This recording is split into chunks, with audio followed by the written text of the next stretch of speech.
Hello and welcome to Speak PR. My name is Jim James. This is a podcast for business owners to unlock the value in their company by using great PR tools and technologies. Today I'm joined by Park Howell. Now this is the second of 3 episodes with Park, and Park is the world's most industrious storyteller, and he's recently issued a book called Brand Bewitchery, The Story Cycle System. Now in his book he talks about how authors are entrepreneurs, and how as entrepreneurs we can break our lives into chapters. But there's also some formulas that we can follow, including heroes, stakes, antagonists, disruptors, mentors, joiners, and so on. Taking a leaf out of Hollywood, Park Howell shares with us how we can build great narratives for our businesses. So let's listen to Park share more about the story cycle system. So now you start thinking about leaping into Act 2. And Act 2 is where the conflict, the problem really arises. And I call that disruption. Chapter 4 is disruption. What has happened in your audience's, your customer's life that has disrupted their world and has shaken them out of status quo thinking? Because if they're in status quo thinking, they're going to buy from the lowest price, your commodity. You want them out of that mindset and into things have changed, and we're here to help you overcome that change. And when you deliver on that, you can charge more. You actually build greater loyalty when you deliver on those promises. So in chapter 4 of disruption, you want to get super clear on what has changed in your audience's life. And do you see now, Jim, just with that question there, it makes you get out of your own brain. It makes you get out of, hey, we build the best widget, and we're the best this, and we're the best that. Nobody cares unless you demonstrate that you understand and empathize with what your customer actually wants, the problem you solve for in that disruption phase. Now, the trick with storytelling is it's not just you have a problem to overcome, but the universe starts pushing back whenever you go in to try to fix a problem. It actually gets worse quite often before it gets better. So let's use that dynamic, and that is chapter 5 I call villains, fog, and crevasses. So what you know, the competitive forces that you're up against, both externally and internally with your villains, and this could be literally actual competition out there, or it could be not enough time, not enough money. I don't have a boss that's bought into it yet. You got to think about all these things, and then regulations, for example. NGOs, any of that, and then internally, what's going on in their heads? What are they fearing? What is that voice is telling them, no, don't do this, to really understand this? And by the way, you can use, and I highly recommend that you use the story cycle system on yourself and answer all these questions relative to yourself, and use it on your business and answer it relative to your business. And of course, use it on your customers and answer it there. You will find these worlds will start melding together, but you will have a much better understanding and empathy for your audience. And I say, words create worlds and stories connect them. That's when you tell these true stories about the real world impact that you make in their lives. So you've seen where we in Act 1 is all set up. You're introducing the protagonist, the backstory, the setting of what you do and what they're looking for, what they wish for and what they want in life. And then boom, you pull the rug out from underneath them. What has changed that makes you the most dynamic, urgent, relevant offering in the world? So any questions there? In this time of COVID, there's a global disruption, right? So that creates a massive disruption pretty much for everybody in every country. Well, that's a really good example.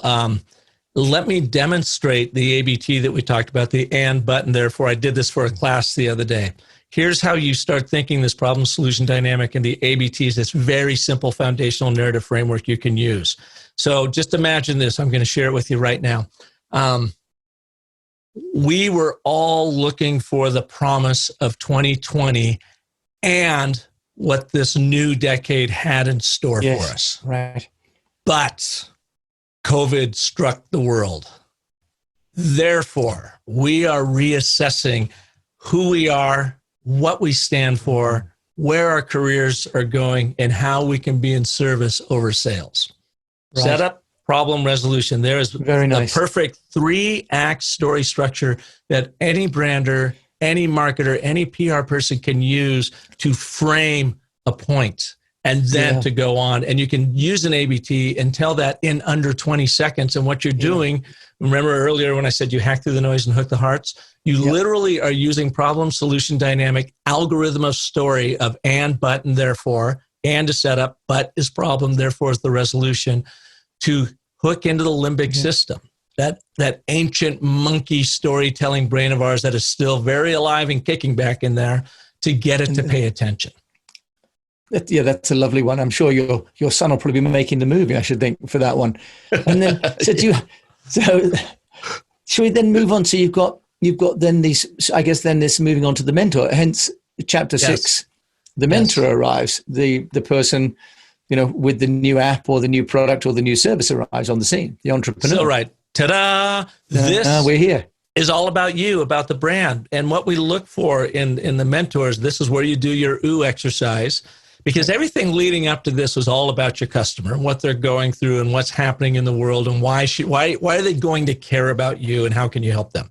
Now you have to talk about how you are uniquely equipped to help them, just like they were climbing Mount Everest and you were Tenzing Norgay to help them get to the top. That's your job.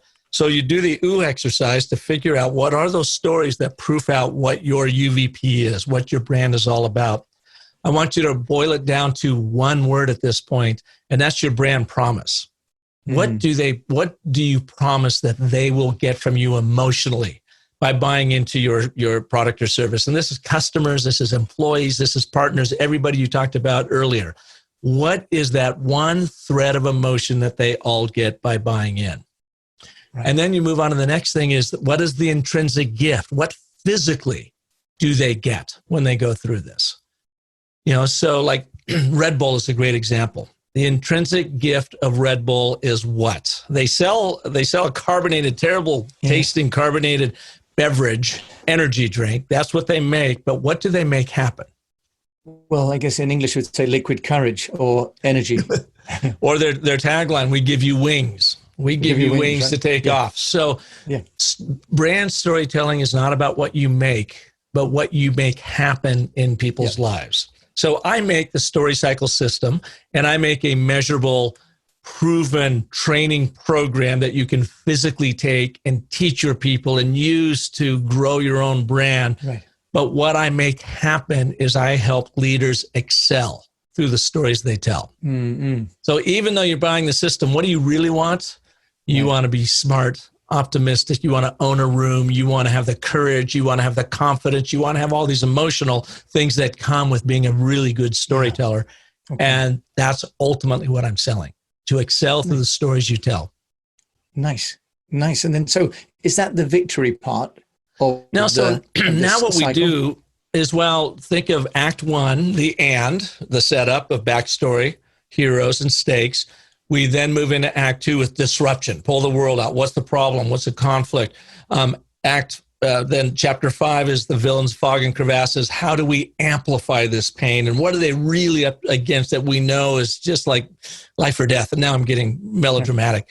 Act 6 is how you were there to help them see it through. Right. Act 7 then, or Chapter 6, now we are into Act 3. We have a lot of motion moving on, and these are all kind of blurry lines, but you have this customer journey of what happens next. How do they understand you? Actually, I'm sorry, we are not into Act 3 yet. That comes in victory. We're still squarely in Act 2 because this is where the action is going down. The journey, brand awareness, brand adoption, brand appreciation. How are you there to level up their life in every one of these steps? What do you give them of unbelievable value that keeps them coming back in? And that leads then into Chapter 8 of victory is what are your little success milestones? You've got to dial these in, be strategic about what your audiences experience in brand awareness when they first hear about you, brand adoption when they first buy into you, and brand appreciation when they come back for more and they start telling their friends about them. You have to dial in like you're on a journey, the mileposts of successes so that they know that your story is progressing with them. Nice. And then, so you've got the victory where, they come to the Champs-Élysées and they put their arms in there and they've won the Tour de France, for example. Yep. But then what about the moral? So think of the moral. This is chapter 9. And when you're doing your brand story development, this is about your brand purpose. Why do you exist beyond making money? And you can just start the sentence by saying, my brand exists to help people do what? Again, I'll go back to mine. Mine's really based off my intrinsic gift. The business of story exists to help people live into and prosper from their most powerful stories. A quicker way of saying that is to excel through the stories you tell. Yeah, so that's what I focus on. My job is to connect people with the power stories so that they can connect their world with their audience's world for a better world overall. Use it for good, not evil. But that's what the moral is. Now, that's high-level brand strategy thinking. This is what our brand stands for and what we believe and value, which, by the way, also appear through those 9 one-word descriptors. But you also, as you are telling stories to your customers, you want to make sure you connect their shared beliefs and values with your beliefs and values. And that's where you use chapter 9 to really understand what that is. Right. Okay. And then is that leading you then onto the ritual, which is the reinforcing, isn't it? A bit like the sort of, I think about the Apple store, you go in and you can have the free demonstrations, the free training. It's only 20 minutes. It's remarkably short, half an hour maybe. But that sort of ritual, is that sort of binding in customer loyalty in a funny way, or staff loyalty when you talk about rituals? It is. It really, ritual, again, a metaphor about 2 things. Building repeat business, and the most powerful form of advertising there is word of mouth marketing as your customers tell your stories to the world, which, by the way, is free.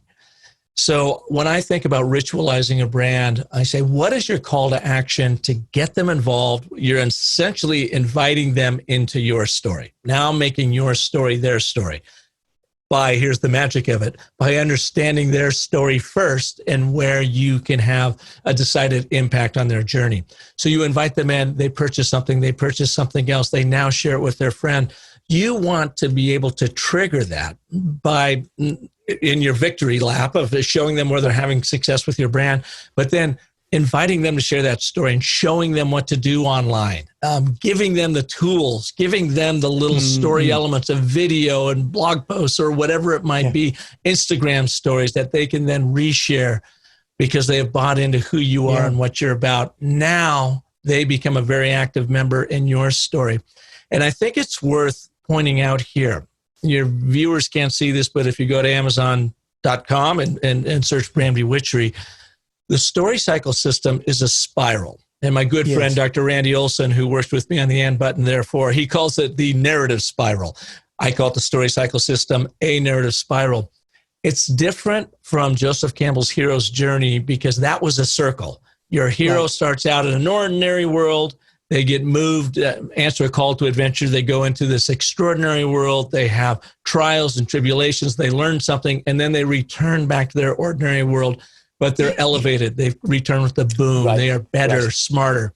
To me, it's a spiral because every time you go around this, you are actually elevating the customer experience and the customer engagement. So once you go through the story cycle once with a customer, maybe that's brand awareness. Now you start it all over again, but from a different spot. They're aware of you. Now it's moving into brand adoption. And then you go through the same process again with brand adoption and then brand appreciation. And you can see how those concentric circles just keep growing and growing and growing as they become an active member of your story. Nice, really a virtuous circle. Hal, thank you so much for sharing really about the background and the story to the brand bewitchery process in this virtuous cycle. That'll be it for today, but then we're going to come back with another episode and you're going to talk to us about the impact of technology on storytelling and a couple of key case studies where storytelling's been great for business. Thank you, Park. Thank you, Jim. Great being here. So that was Park Howell, author of the book Brand Bewitchery, the Story Cycle System, which I encourage you to get on Amazon and to read. I'm doing that and enjoying it greatly and learning a lot about how, as an entrepreneur, I can take my business, make it into a story, and to make that story empathetic to my staff and my customers and to anybody that's interested in what my business is and how I can work with them. So thank you for listening to this episode of Speak PR. And until you tune into the next episode, I wish you the best of health, that you have a profitable business, and also that you keep telling stories.